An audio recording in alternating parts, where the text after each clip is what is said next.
ଆଜି ସ୍ୱୟଂ ପରବ୍ରହ୍ମଙ୍କର ଜ୍ଞାନ ବିଷୟରେ ଜାଣିବା, ଶୁଣିବା ଏବଂ କହିବା ଏବଂ ବୁଝିବା ମଧ୍ୟ। ଜ୍ଞାନରେ ଏ ପ୍ରାଣ ଆଉ ସେ ମହାପ୍ରାଣ, ସେ ମହାପ୍ରାଣ ଆଉ ଏ ପ୍ରାଣ, ଏ ଦୁଇ ଜଣଙ୍କୁ ଛାଡ଼ିଦେଲେ ଆମର ଆଉ ନିଜର ବୋଲି କିଛି ନାହିଁ ଏବଂ କେହି ମଧ୍ୟ ନାହାନ୍ତି। ଏହା ସତ୍ୟ ଅଟେ। ଭଗବାନ ସର୍ବଦା ଚାହାନ୍ତି ପ୍ରାଣୀ କେବଳ ତାଙ୍କୁ ଚିନ୍ତନ କରନ୍ତୁ, ପ୍ରେମ କରନ୍ତୁ, ଭକ୍ତି କରନ୍ତୁ।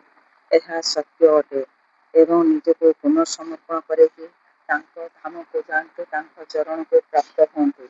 ନିଷ୍କାମ କର୍ମ କରି, ନିଷ୍କାମ ଭକ୍ତି କରି ଏବଂ ଦୃଢ଼ ବିଶ୍ୱାସ କରିବେ, ନିଜକୁ ପୁନଃସମର୍ପଣ କରି ତାଙ୍କ ପାଖରେ ଅତି ସହଜରେ ପ୍ରତ୍ୟେକ ପ୍ରାଣୀ ପହଞ୍ଚି ପାରିବେ। ଏହା ସତ୍ୟ।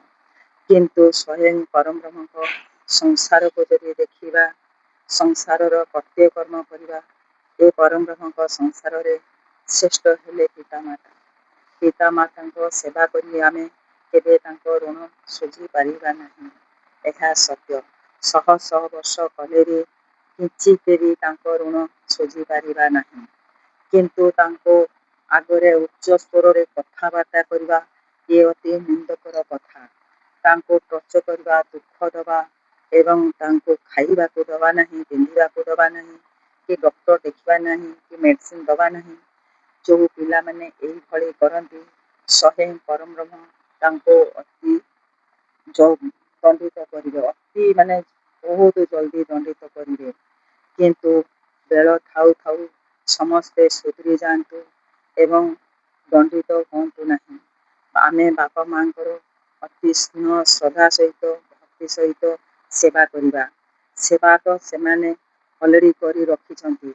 କାରଣ ଯେତେବେଳେ ଆମେ ଛୋଟରୁ ଛୋଟ ହୋଇଥିଲୁ, ମାତା ଗର୍ଭରେ ମଧ୍ୟରେ ଥିଲୁ, ସେମାନେ କେତେ ଆମର ଯନ୍ତ୍ରଣା ସହିଛନ୍ତି, କେତେ ଆମର ଝାଡ଼ା ପରିସ୍ରା କାଟିଛନ୍ତି। ତେଣୁ କେତେ ଆମକୁ କେତେ ରାତି ରାତି ନ ଶୋଇକି ଆମକୁ ସହିଛନ୍ତି। ସେ ସବୁ ପ୍ରତ୍ୟେକ କର୍ମ କରିକି ରଖିଛନ୍ତି। ତାଙ୍କର ଋଣ କେହି ଶୁଝି ପାରିବ ନାହିଁ। ତାଙ୍କର ଭୃତ୍ୟ ଭାବରେ କରିକି 100ରୁ 1% ଶୁଝିବାକୁ ପ୍ରତ୍ୟେକ ପ୍ରାଣୀ ଚେଷ୍ଟା କରନ୍ତୁ। ପ୍ରଥମେ ବାପା ମାଙ୍କୁ ଦେଖନ୍ତୁ ଏ ସଂସାର ଭିତରେ, କିନ୍ତୁ ଆମ ପ୍ରାଣର ତ ମାଲିକ ହେଲେ ସ୍ୱୟଂ ମହାପ୍ରାଣ। ପ୍ରଥମେ ପ୍ରାଣକୁ ମହାପ୍ରାଣକୁ ଦେଖିବା, ଭଗବାନଙ୍କ ସଂସାର ମଧ୍ୟରେ ପିତା ମାତାଙ୍କୁ ଦେଖିବା। ଏହା ସତ୍ୟ ଅଟେ।